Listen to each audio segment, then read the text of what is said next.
The Zeltharian hegemony had been unstoppable for over 100 years. They'd rolled through 47 different star systems like clockwork, and every single conquest followed the same predictable pattern. Show up with their massive warships, fire a few warning shots, watch the locals panic and surrender, then move in and take whatever resources they wanted. It was almost boring how easy it had become. Their military strategists had turned invasion into a science. Find a planet that couldn't defend itself, show them how outgunned they were, and collect another victory for the Empire. When their long-range scout ships picked up signals from a little blue planet orbiting an unremarkable yellow star, the Hegemony Command didn't even bother calling a full briefing. It was just another primitive world ripe for the taking. The planet's inhabitants called it Earth, and they called themselves humans. From what the scouts could tell, these humans were barely crawling out of their own solar system. They'd managed to plant a flag on their moon and sent a few clunky robot probes to the nearby planets. But that was about it. Nothing impressive. Nothing threatening. High Commander Vrask sat in his command chamber, scrolling through the intelligence data with the kind of bored expression someone might have while reading junk mail. These humans had nuclear bombs. Cute, really, considering the hegemony had moved past such primitive weapons centuries ago. They had no force fields to protect their cities. No faster-than-light travel capability. No unified defense system worth mentioning. In fact, the humans seemed to spend most of their time fighting amongst themselves, divided into nearly 200 separate nations that couldn't even agree on basic things like measurement systems or political ideologies. According to hegemony classification standards, Earth was a Class D civilization. In their language, that was code for "this will be over before lunch." Vrask had conquered 3 Class D civilizations already in his career, and each time the locals had surrendered within days of seeing what they were up against. He expected this to be no different. Maybe easier, actually, since humans seemed particularly disorganized. The Third Fleet jumped into the Sol system right on schedule. 20 massive battlecruisers materialized at the edge of human-controlled space, accompanied by dozens of support ships and 3 carrier groups loaded with fighter craft. It was overwhelming force by any reasonable standard. Probably more firepower than necessary, but the hegemony liked to make an impression. Vrask watched the formation settle into position and felt satisfied. The ships alone were each the size of a human city. Surely that would be enough to make these primitives see reason. The communication officer opened a channel and broadcast the standard demands in what their translation computers identified as English, apparently the most widely understood human language. The message was simple and direct. Surrender your weapons, tell us where your valuable materials are located, submit to hegemony authority, and prepare for integration into our empire. Oh, and if you resist, we'll start destroying your cities from orbit. Standard procedure. Nothing personal. Then they waited for the inevitable response.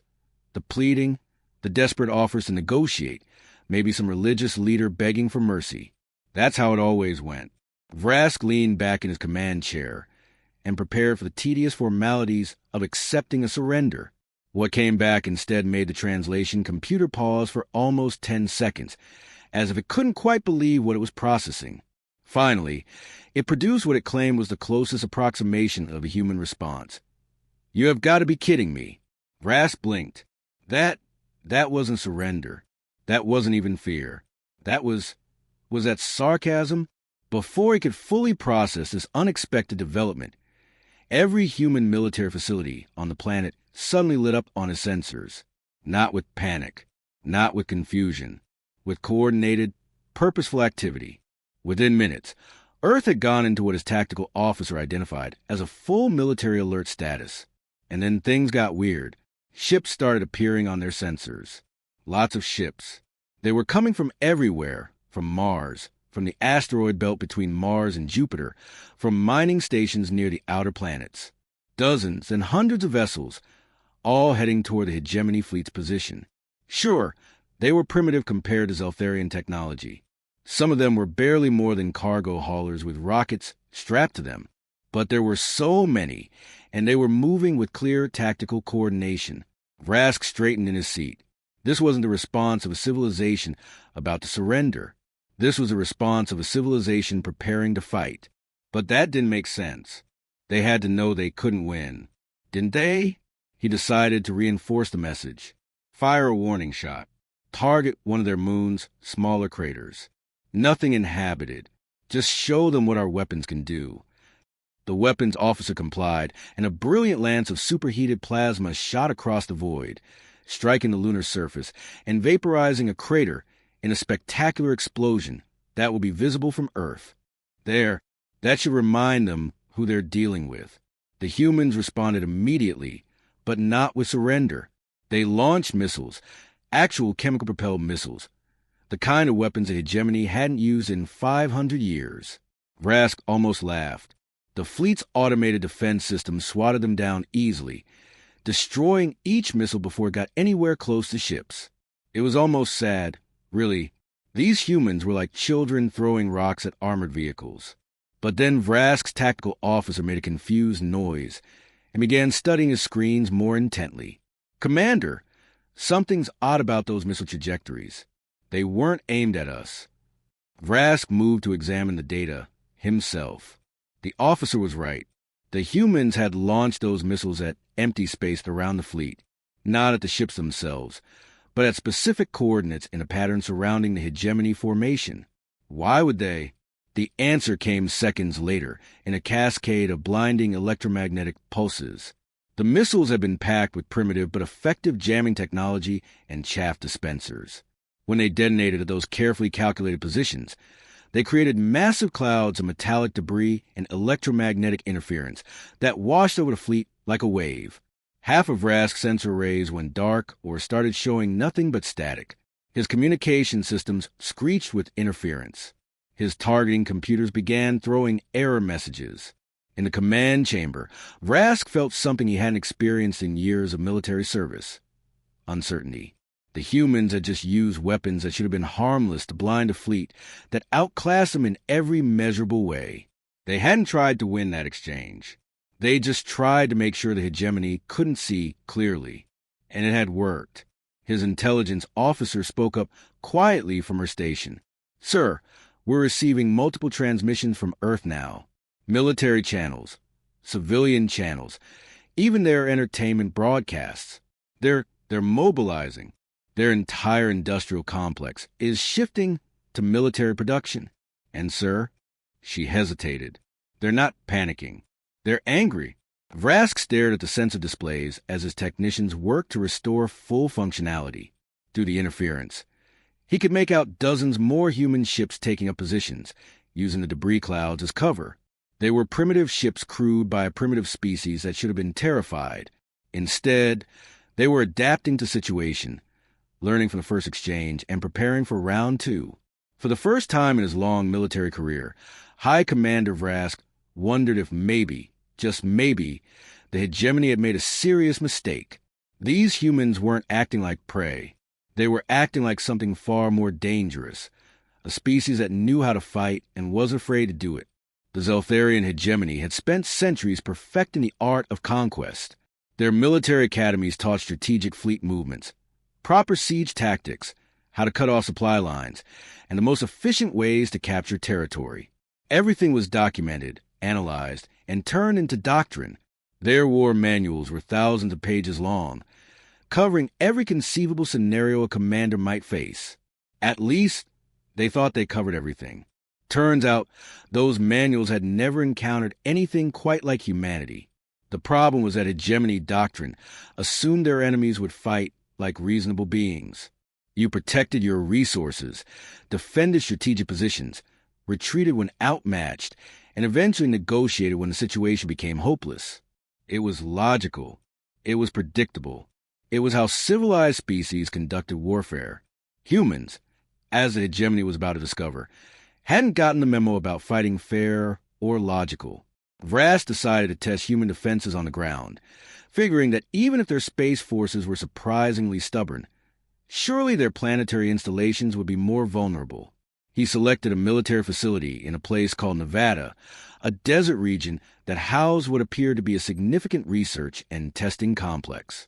The plan was simple: drop in with overwhelming force, secure the facility, capture whatever technology and intelligence was there, and use it to understand human capabilities better. Standard operating procedure. Should take maybe an hour, two tops. The drop ships descended through Earth's atmosphere, shields deflecting the primitive anti-aircraft fire. Hegemony soldiers deployed around the perimeter, cutting off all escape routes. Vrask watched from orbit as his ground commander issued the standard surrender demand. They waited and waited. No response came from inside the facility. Then, suddenly, every building in the complex lit up on thermal sensors. Not from weapons fire, from internal explosions. The humans had blown up their own base, not just the weapons systems or the sensitive equipment. Everything, the barracks, the cafeteria, the administrative buildings, the parking structures. They'd rigged the entire facility with enough explosives to turn it into rubble rather than let it fall into enemy hands. Vrask's ground forces advanced through the smoking ruins and found absolutely nothing usable. Even the computer systems had been melted into slag. When they finally discovered the facility's personnel, they'd evacuated through underground tunnels hours before the attack even began. The whole base had been a trap, designed solely to waste hegemony time and resources. Vrask stared at the reports in disbelief. What kind of species destroys their own infrastructure out of pure spite? Apparently, the kind that had been fighting wars against themselves for their entire recorded history. These humans had learned that sometimes denying the enemy was more important than preserving your own assets. It was wasteful. It was illogical. It was also proving to be incredibly effective. Meanwhile, the Hegemony Cyber Warfare Division thought they'd have better luck. They were experts at infiltrating enemy computer networks, stealing data and disrupting communications. They'd cracked the security of every civilization they'd encounter within days. Human systems should be even easier. After all, they were primitives, right? The cyber teams deployed their infiltration protocols with confidence and immediately ran face first into absolute chaos. Human computer networks were a complete mess. There wasn't one standardized system. There were dozens, maybe hundreds. Military systems ran on different operating systems than civilian infrastructure. Different countries used incompatible protocols. Some systems were decades old, running on hardware that shouldn't even still function, patched together with what humans apparently called duct tape and prayers. It was a nightmare of inefficiency that somehow managed to work through sheer stubborn determination. Every time the Zeltharian hackers thought they'd found a way in, they'd hit another security layer. Firewalls that seemed to multiply when touched. Decoy systems that looked important but contained nothing useful. And viruses, so many viruses. The humans had apparently spent decades fighting off hackers from other human nations, and they'd built defenses that assumed everyone was trying to break in all the time. One Hegemony cyber warfare team managed to breach what they thought was a government database, only to trigger something the humans called a honeypot, a trap that immediately infected their systems with malicious code that started deleting files and sending embarrassing messages back to the fleet. The team leader filed a report that simply read, "Human network security is terrible, inconsistent, and outdated. It also appears to be impossible to crack because nothing works the way it should, and they seem to have weaponized their own incompetence." But the real lessons came in space combat. The Hegemony fleet had energy shields, plasma weapons, and sophisticated targeting systems. They could track dozens of targets simultaneously and engage at ranges where human weapons couldn't even reach. By every tactical calculation, they should have been able to sweep aside Earth's defenders with minimal effort. The problem was that humans refused to fight the way the calculations predicted. Hegemony ships moved in formation, maintaining optimal firing positions and mutual support distances. Human ships moved like a swarm of angry wasps, accelerating in random directions, using their smaller size to dart between enemy vessels, and generally making themselves as annoying and unpredictable as possible. They couldn't match the Hegemony's firepower, so they didn't try. Instead, they made themselves almost impossible to hit. One engagement burned itself into Vrask's memory. A small human frigate had taken severe damage. Hull breached, life support failing, propulsion systems barely functional. Standard protocol would be to retreat or surrender. Instead, the crippled ship fired its remaining thrusters and rammed directly into a Hegemony battlecruiser's shield generator array. The resulting explosion didn't destroy the battlecruiser, but it knocked out the shields for almost 30 seconds. That was all the time the other human ships needed. They'd been waiting for exactly this moment, and they poured concentrated fire into that one vulnerable section, crippling a vessel worth more than Earth's entire annual military budget. The human crew on that frigate hadn't survived. Vrask learned later they'd known they wouldn't. They'd done it anyway because it meant taking out a bigger threat. What kind of species considers mutual destruction a tactical victory? Then there were the improvised weapons. Humans took asteroids, just chunks of rock and ice, and accelerated them to incredible speeds using nothing but chemical rockets and basic physics. These kinetic impactors had no guidance systems, no warheads, no advanced technology whatsoever. They were just rocks traveling really, really fast. And when several tons of rock hits a spaceship at orbital velocities, shields or no shields, something's going to break. Humans use nuclear weapons not as bombs, but as propulsion, detonating them behind armored plates to accelerate ships in ways that shouldn't be possible. They loaded simple chemical rockets with ball bearings, scraps of metal and industrial debris, then fired them at hegemony formations. These primitive weapons couldn't punch through armor, but they absolutely shredded sensor arrays, communication dishes, and external equipment. One battle cruiser had to retreat because a cloud of human garbage had knocked out every external antenna, leaving the ship blind and deaf. The casualty reports started piling up on Vrask's desk. 8 ships destroyed, a dozen more damaged enough to need serious repairs. Hundreds of soldiers dead or wounded. In 47 previous conquests, the hegemony had never lost more than 3 ships total. They'd been fighting her for less than a month and had already tripled that number. And the worst part? The humans were learning. Fast. Every time the hegemony tried a tactic, the humans adapted. They studied capture wreckage, reverse engineer what they could, and improvise countermeasures for what they couldn't. They were treating this war like the galaxy's most violent classroom, and they were very good students. After each engagement, Vrask could see them adjusting their strategies, exploiting weaknesses his own tactical officers hadn't even known existed. Vrask sat in his command chamber late one ship night, reviewing the reports and trying to figure out how this had gone so wrong so quickly. He pulled up historical data from Earth's own databases, information they'd intercepted from human broadcasts. What he found chilled him. These humans had been fighting each other for thousands of years. They'd developed weapons specifically to counter other weapons. They'd studied warfare as both art and science. They'd nearly destroyed themselves multiple times and somehow learned from it instead of being wiped out. When Vrask finally sent his request for reinforcements to Hegemony High Command, he attached a detailed analysis of everything they'd learned. But at the end of the report, he added one line that summarized the entire situation better than pages of tactical data ever could. These humans do not fight to win. They fight to ensure we lose. It was a distinction the hegemony had never encountered before, and they were paying for their ignorance in blood and broken ships. 3 months into what the Zoltharian hegemony had assumed would be a quick, easy conquest, something unprecedented happened.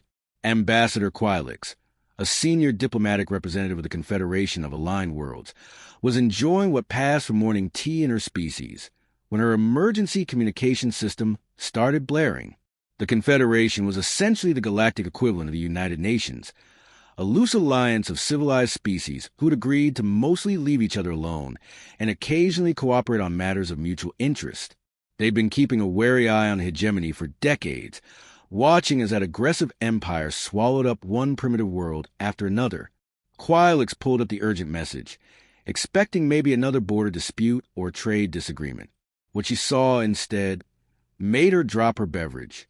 The Zoltharian hegemony was formally requesting emergency mediation. She had to read it 3 times to make sure she wasn't hallucinating. The hegemony didn't do mediation. The hegemony showed up, conquered, took what they wanted, and left. In the 70 years Quilix had been tracking their activities, they'd never once asked for outside help with anything. They were too proud, too confident in their military superiority. She immediately pulled up her intelligence division's latest reports on hegemony activities and felt her confusion deepen into shock. They were fighting someone. And not just fighting, they were losing, or at least not winning, which for the hegemony amounted to the same thing.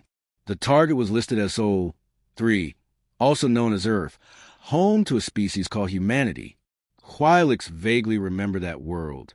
The Confederation had sent a survey ship past that system maybe 15 years ago, taken some readings, and classified the inhabitants as pre-contact primitives who wouldn't be ready for galactic civilization for at least another 50 years. They'd barely made it to their own moon. But according to current intelligence, these supposedly primitive humans were beating back 3 full hegemony battle fleets.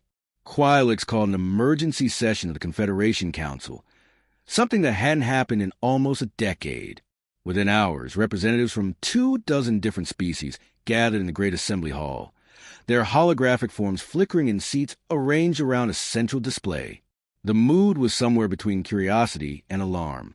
If the hegemony was having trouble with a Class D civilization, something very strange was happening. The intelligence officers presented their findings, and the room fell silent as everyone processed what they were seeing. The tactical data showed 3 months of continuous combat.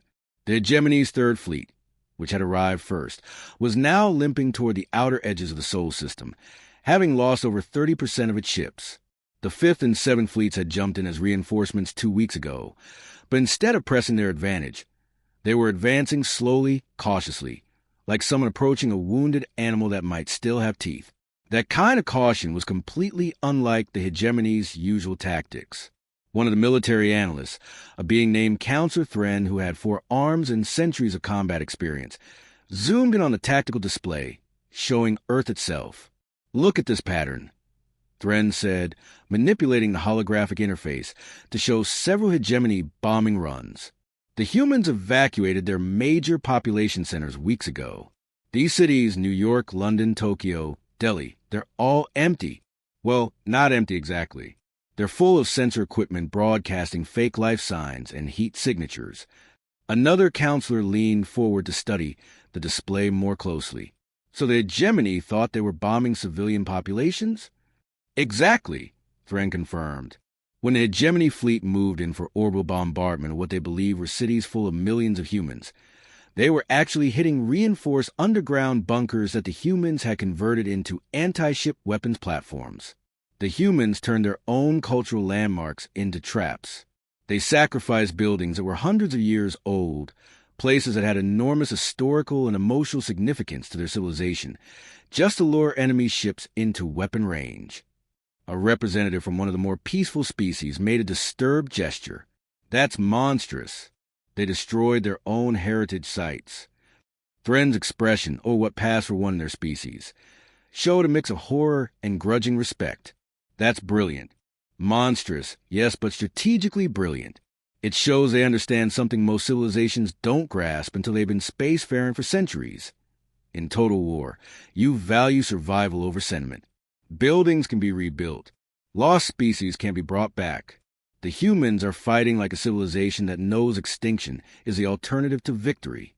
The tactical display continued, showing engagement after engagement. The humans were using strategies that shouldn't work.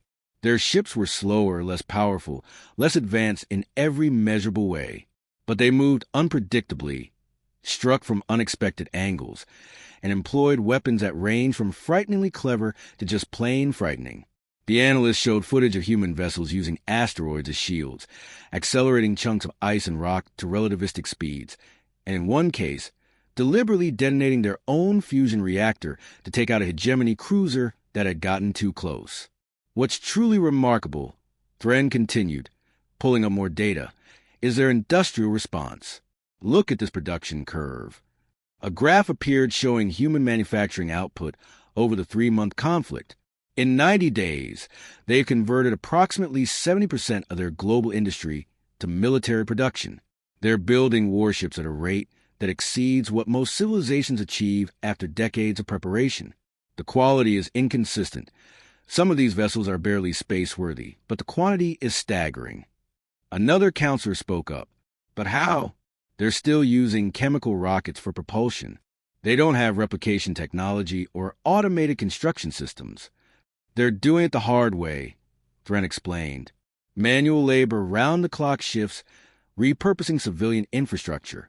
It's inefficient by our standards, but it's working.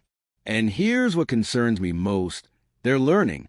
Every engagement, Every captured piece of hegemony technology, they study it, reverse engineer what they can, and adapt. In just 3 months, they've gone from having no understanding of energy shields to building crude but functional versions. Their rate of technological advancement under pressure is unprecedented. The meeting shifted to intercepted human communications. And this is where things got really interesting. The Confederation had expected to find a planet united in terror, with frightened leaders desperately trying to coordinate a defense. What they found instead was chaos that somehow worked. Human nations were still arguing with each other, even during the invasion. They disagreed on strategies, competed for resources, and apparently spent significant time on their communication networks making jokes about both the hegemony and their own military leadership. One intercepted broadcast showed a human military officer standing in front of a tactical display, pointing at the positions of hegemony ships and saying with apparent amusement, "Congratulations! You just declared war on the species that invented the concept of mutually assured destruction for fun. We've been planning how to fight space aliens since before we even had spaceflight. We have entire entertainment genres dedicated to the scenario." Quilix found that particularly disturbing. These humans have been fantasizing about alien invasion for generations and had apparently used that time to think through strategies. They treated it like a thought exercise, never expecting it to happen, but when it did, they had entire libraries of tactics ready to try. Some worked, some didn't, but they'd hit the ground running with ideas that more civilized species would never have considered. After hours of debate, the Confederation reached a decision. They needed to make contact with Earth, both to offer mediation and, though no one said it out loud, to make sure humanity understood that not all galactic civilizations were hostile, because the uncomfortable truth everyone in that chamber was thinking was this: if humans could fight the hegemony to a standstill while still bound to a single planet, what would they be capable of once they developed true interstellar capability? Quilix drafted a carefully worded message. Humanity, the Confederation of Aligned Worlds acknowledges your existence and would like to discuss a peaceful resolution to the current conflict, as well as potential diplomatic relations moving forward. The response came back within hours from someone identified as Secretary General Robert Barnes. It was short and to the point. We accept your offer of mediation. However, our terms are non-negotiable. The hegemony withdraws completely from our system, pays for damages they've caused, releases any prisoners, and issues a formal apology. Also, we're keeping the ships we've captured. We're very interested in the technology. Looking forward to meeting you properly, Ambassador. Quilix read the message and couldn't help feeling a small shiver of something between fear and excitement. Humanity was about to join the galactic community, whether the galaxy was ready or not. And something told her that the universe was about to become a much more interesting and possibly more dangerous place. High Commander Vrask hadn't slept properly in weeks. He sat alone in his private command chamber aboard the flagship Dominance, surrounded by data screens that all told the same horrifying story. The Zeltharian hegemony, an empire that had conquered 47 star systems without breaking a sweat, was retreating. Not just retreating, running away from a civilization that still used chemical rockets and couldn't even travel faster than light. The numbers were devastating. The combined 3rd, 5th, and 7th fleets, nearly 40% of the entire hegemony navy, were limping back toward the outer edges of the Sol system, trying to put as much distance as possible between themselves and Earth. 32 capital ships were gone. Just gone. Vaporized, captured, or so badly damaged it had to be abandoned. Dozens of support vessels destroyed. Thousands of Zeltharian warriors dead, wounded, or missing. In 3 months of fighting, the hegemony had suffered more casualties than in the previous century of conquest combined. Vrask pulled up the comparative casualty statistics and felt sick. Yes, the humans had lost more ships in raw numbers. They'd lost more personnel. Their casualties were actually higher than the hegemony's by almost double. But here was the thing that kept Vrask awake at night. The humans didn't care. They acted like losing 2/3 of their defending force was just the cost of doing business. Every intercepted communication showed human commanders calmly accepting losses that would have ended the career or life of any Zeltharian officer. In hegemony military culture, A commander who lost 30% of their force was brought up on charges of incompetence unless they could prove extraordinary circumstances. Anything over 40% casualties meant court-martial and likely execution. It was considered gross negligence to throw away that many lives. But the humans? Vrask had reviewed after-action reports where human commanders lost 70, sometimes 80% of their forces completing an objective, and they were celebrated as heroes. They received medals. Their names were honored. There was even one case where a human captain sacrificed their entire crew, deliberately crashed their dying ship into a hegemony cruiser, and was posthumously awarded their highest military decoration. What kind of species values success over survival? What kind of culture teaches its warriors that dying for the mission is not just acceptable, but admirable? Vrask had spent his entire military career trying to minimize casualties, seeing each lost soldier as a failure of planning or execution. Humans seem to see casualties as just another resource to be spent when necessary. It was cold, brutal, and terrifyingly effective. The intelligence reports kept getting worse. Vrask's analysts had been digging through intercepted human data, their books, their military doctrine, their educational materials. What they found painted a picture of a species that had basically been at war with itself for its entire recorded history. Humans have been fighting organized conflicts for at least 10,000 years. They'd documented almost all of it. They'd studied their wars like scientists studying lab experiments, extracting lessons from every victory and every defeat. Human military academies, and they had hundreds of them across their planet. Taught courses with names that made no sense to Zeltharian strategists at first. Asymmetric warfare, guerrilla tactics, fourth-generation combat, insurgency and counterinsurgency. As Vrask's team dug deeper, they realized these weren't just academic exercises. These were practical guides for fighting when you're outmatched, outgunned, and out of options. Humans had spent thousands of years fighting enemies who had better weapons, more soldiers, or stronger positions. And they developed an entire philosophical framework around winning anyway through cleverness, deception, and sheer stubborn refusal to quit. One report that crossed Vrask's desk included excerpts from a human military text written over 2,000 years ago by someone named Sun Tzu. The concepts in that ancient book, written before humans even had gunpowder, described tactics the hegemony was encountering right now. Deception, using the enemy's strength against them. Attacking where unexpected. The humans had been thinking about this stuff since before they could even leave their planet's surface. But perhaps the most disturbing development was happening in the captured ship hangars scattered around Earth's orbital space. The humans were reverse engineering hegemony technology. Fast, impossibly fast. Zeltharian vessels that had been disabled and captured were being torn apart by human engineers who treated advanced alien technology like a puzzle to be solved. Within the first month, they'd figured out how the plasma weapons worked. By month 2, they understood the basic principles of energy shields. They couldn't quite build their own yet. Their power generation systems were still too primitive to run a full shield array. But they understood the theory. They were already designing hybrid systems that combined their technology with captured hegemony components. Vrask watched footage of human engineers swarming over a captured battlecruiser, cutting it apart, scanning every system, arguing excitedly about what each component did.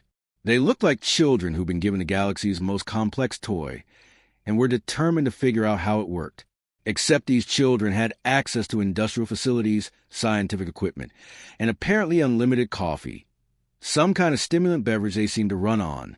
The hegemony's centuries of technological advantage was evaporating in real time, stolen by a species that learned by taking things apart and putting them back together. Then came the final humiliation. Vrask was reviewing tactical positions when every communication screen on every ship in the fleet suddenly switched to the same transmission. Someone had hacked their encrypted military channels. That should have been impossible. The encryption protocols the hegemony used were considered unbreakable, developed over centuries and tested against the best code breakers from dozens of conquered civilizations. Yet here was a human broadcast, coming through crystal clear on channels that were supposed to be secure.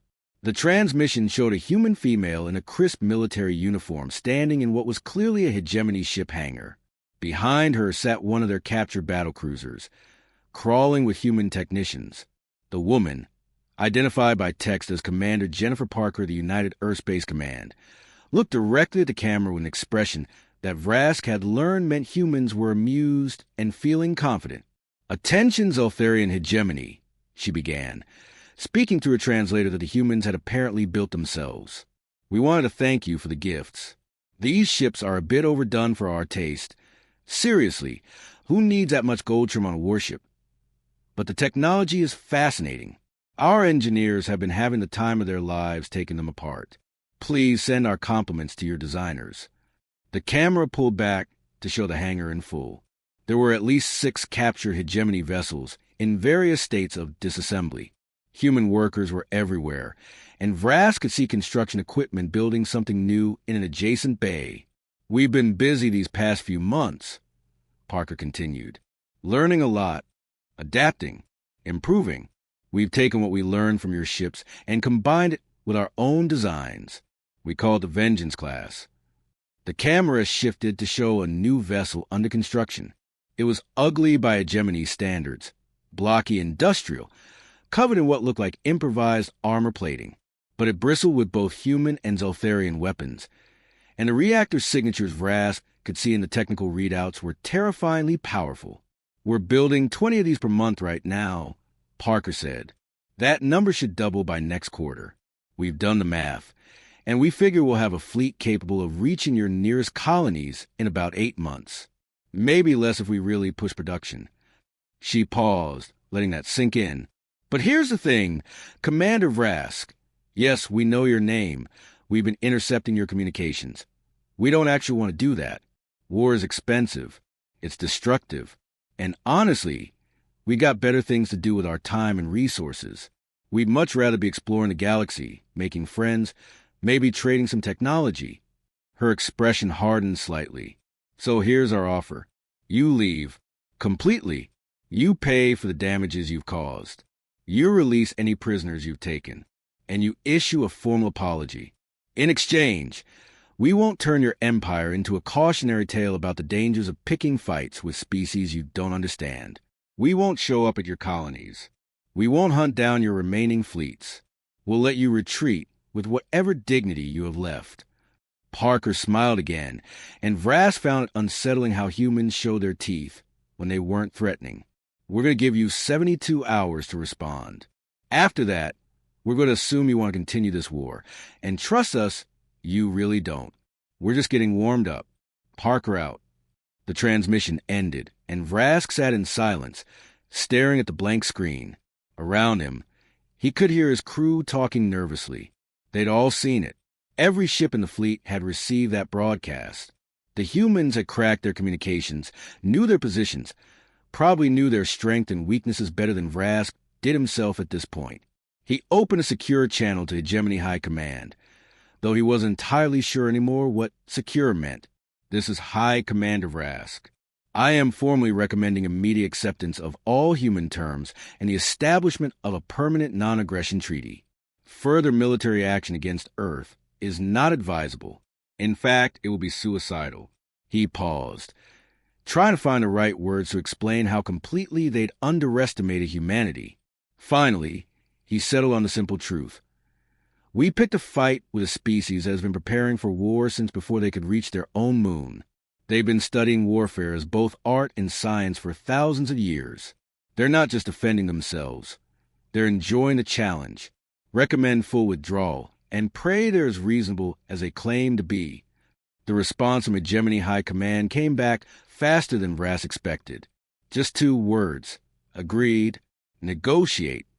And just like that, the Zoltharian hegemony's age of easy conquest came to an end, stopped cold by a species of stubborn primitives who refused to accept that they were supposed to lose. 6 months had passed since the Zoltharian hegemony signed what historians were already calling the most humiliating treaty in galactic history. The terms had been harsh but fair. Complete withdrawal from the Sol system, reparations paid in raw materials and technology, formal apologies delivered to every major human government, and a permanent non-aggression pact. The hegemony had agreed to everything without argument, just desperate to end the conflict before humanity decided to take the fight to their territory. Now, On a crisp morning by Galactic Standard Time, the first human diplomatic vessel approached Confederation Space Station Unity. The station was massive, a gleaming structure that had been built over centuries as neutral ground where dozens of different species could meet, negotiate, and occasionally argue without starting wars. It had hosted first contact ceremonies for 23 different civilizations, but none quite like this. The human ship itself was making a statement before anyone even stepped off it. The vessel had clearly started life as a military cruiser. You could see the weapon mounts, the armored hull, the engine configuration designed for combat maneuvers. But humans had retrofitted it for diplomatic purposes, adding conference facilities, guest quarters, and communication rays. However, they deliberately left some of the weapon systems in place and visible. The ship's name, displayed in both human languages and the Galactic Standard script, read Olive Branch, which human cultural files explained was a symbol of peace. But this particular olive branch had teeth. Ambassador Robert Barnes led the human delegation as they disembarked.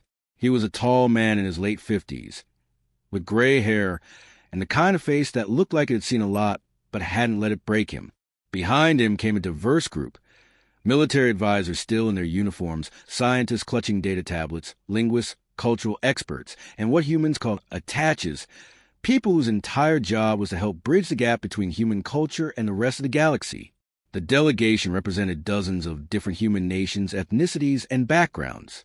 The Confederation observers noted this with interest. Humanity still hadn't unified into a single government, yet they'd managed to present a coordinated front during the war and now in peace. Ambassador Quilix waited at the docking bay, surrounded by her own team of advisors and representatives from a dozen different Confederation species. She'd spent the past 6 months studying everything available about humanity, their broadcasts, their history, their literature, even their entertainment. What she'd learned had been alternately inspiring, terrifying, and confusing. Humans were paradoxes wrapped in contradictions. They could be incredibly violent and incredibly compassionate, sometimes in the same person. They created art that made you weep and weapons that could crack planets. They were, in short, complicated. As Barnes approached, Quilix extended her appendage in what her research suggested was the proper human greeting gesture. Ambassador Barnes, on behalf of the Confederation of Aligned Worlds, welcome. We're honored to finally meet humanity face-to-face under peaceful circumstances. Barnes grasped her appendage. Humans called it a handshake, and smiled. Quilix had learned that when humans showed their teeth like that, it was friendly, not threatening, though her instincts still screamed otherwise. Thank you, Ambassador Quilix.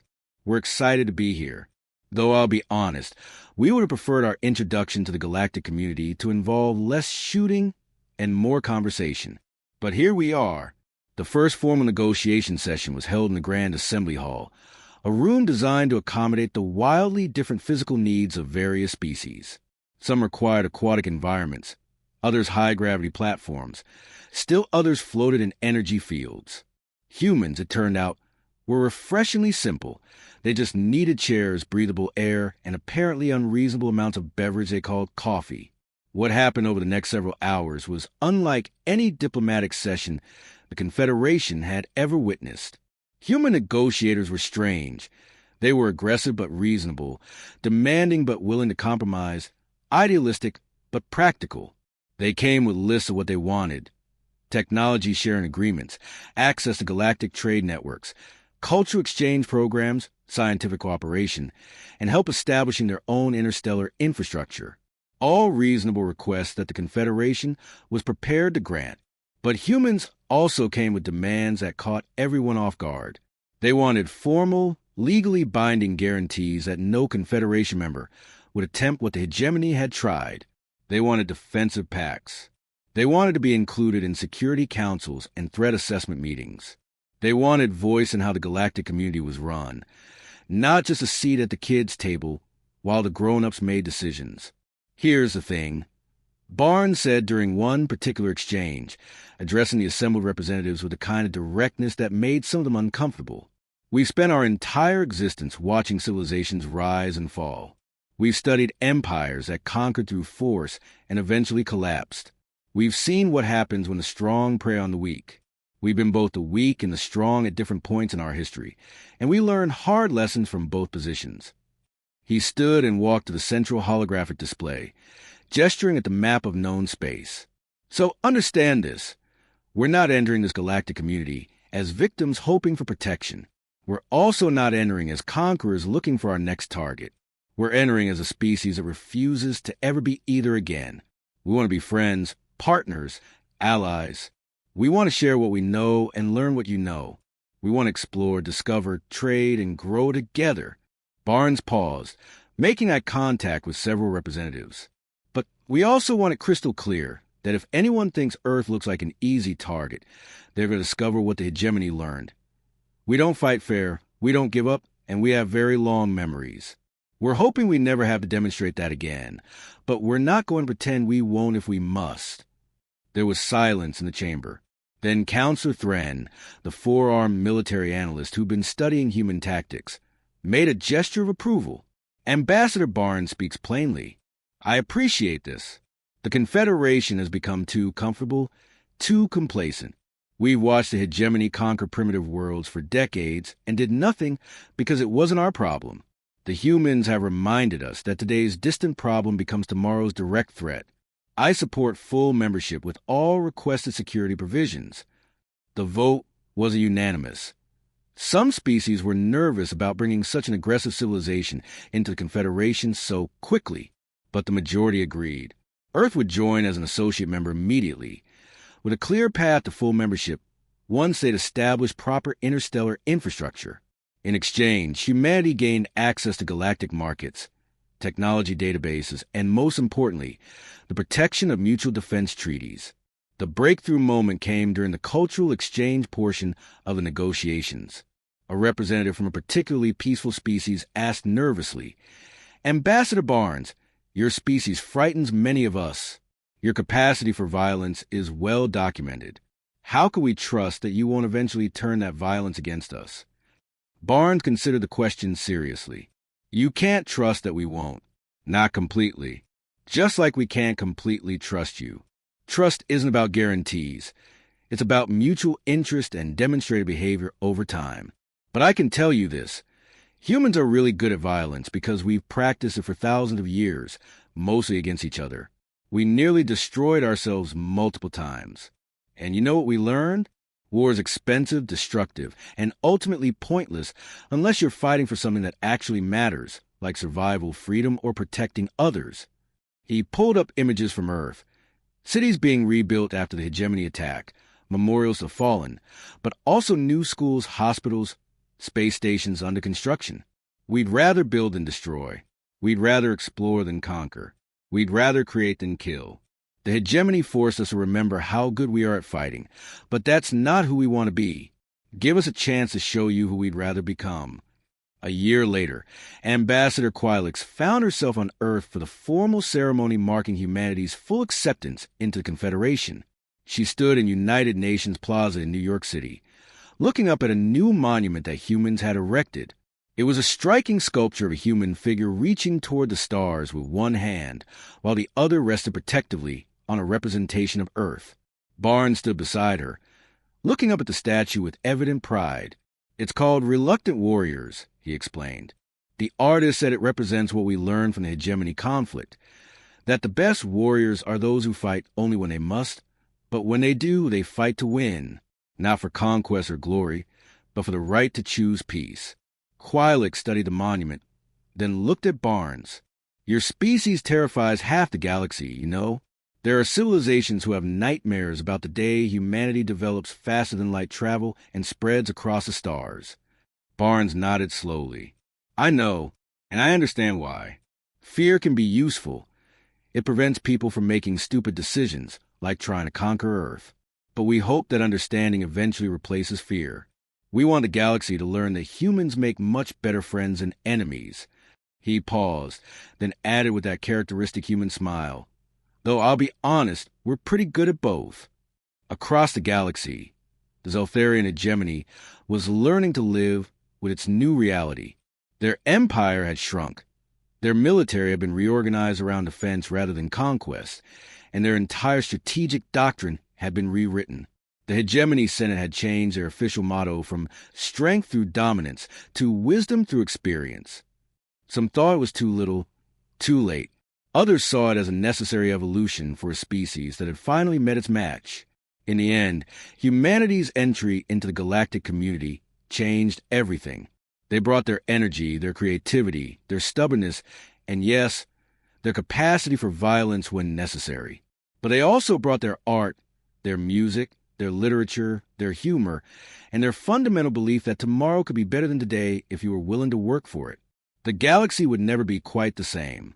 And most species, once they got over the initial fear, decided that was probably a good thing.